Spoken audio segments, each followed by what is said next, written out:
Hey there, someone say whiskey. I'm going to make something for you today. I thought it would be fun to make a video making eggnog. It's the perfect time of year to make eggnog because we're actually going to make a recipe from Death and Company's Welcome Home book. And we're going to make a recipe called vintage eggnog. And vintage eggnog means that it's aged a little bit. So I made this last year. I made another eggnog actually with agave and sherry last year as well.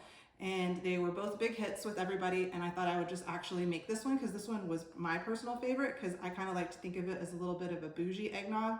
The spirits that go into it are really high quality and it's a little bit over the top, but it's really, really good. This particular recipe actually makes a lot. And last year I brought it to drops and was like giving it away left and right. And I actually still have some of it from last year, which is a good thing. We'll talk about that in a second.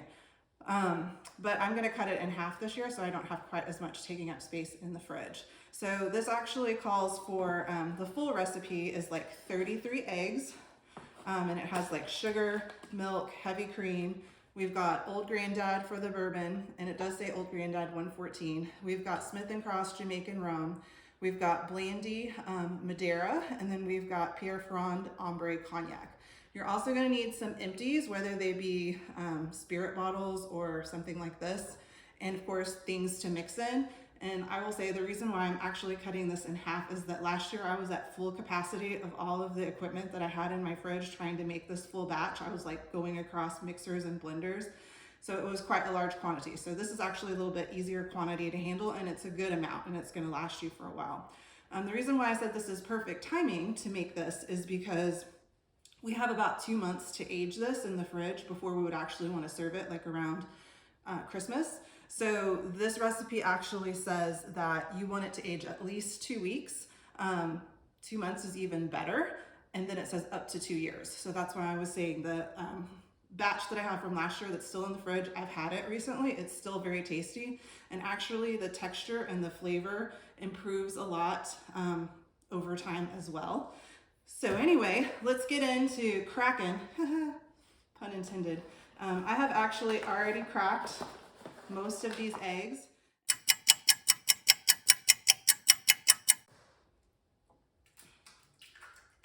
So my eggs are all ready to go. Pretty much have everything pre-measured already, so this will go pretty quickly. I have milk, and don't worry, I will post all of the exact measurements of the half that I did. But I've got milk, got sugar, and I kind of just want to start dissolving the sugar in the milk a little bit. It's like sugar dust, don't breathe this. So I kind of want to start dissolving the sugar in the milk. All right, so I'm going to go ahead and start up my eggs, kind of blending them a little bit on low.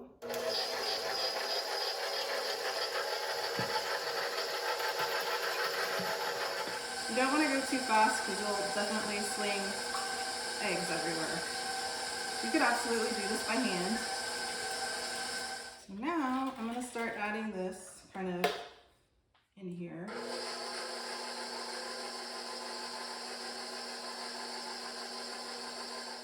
All right, so then I'm going to start adding my spirits, and I've actually pre-measured everything, so I know this is all of the parts of Old Granddad, rum, Madeira, and cognac that I need, plus a little extra right here.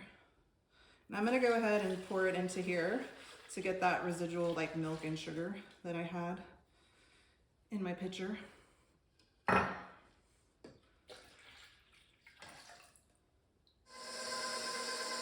I kind of have a feeling I might not be able to use it with this full volume. I might have to take it off and continue by hand, but that's fine.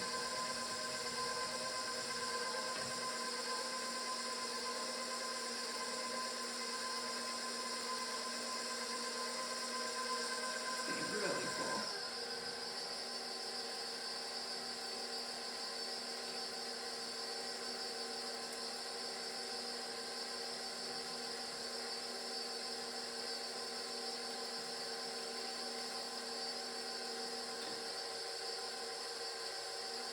All right, so then we have one last thing to add, which is our heavy cream.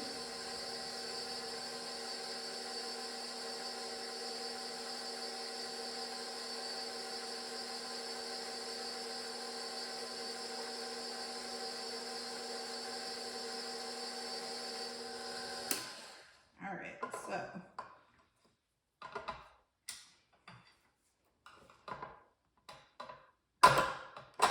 carefully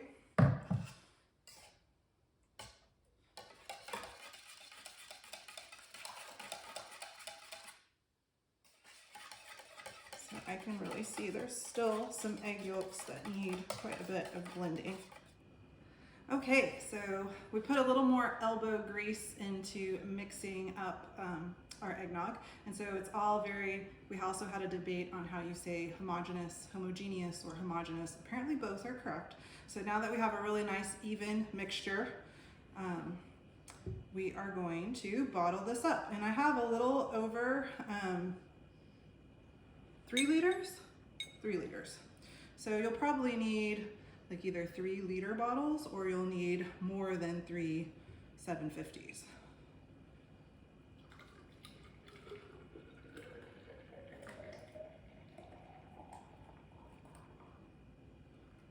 Right, there's bottle 1.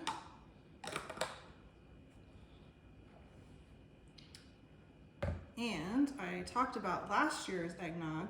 I actually have a little bit still from last year, and we're going to pour that up and taste it. So you give yourself a nice, generous amount. This is like the best late night dessert treat to just have in your fridge forever and ever. It's also very tempting.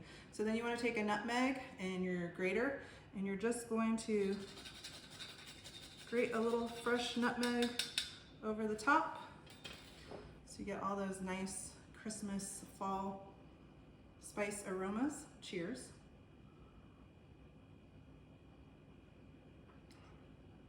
Ah, delicious.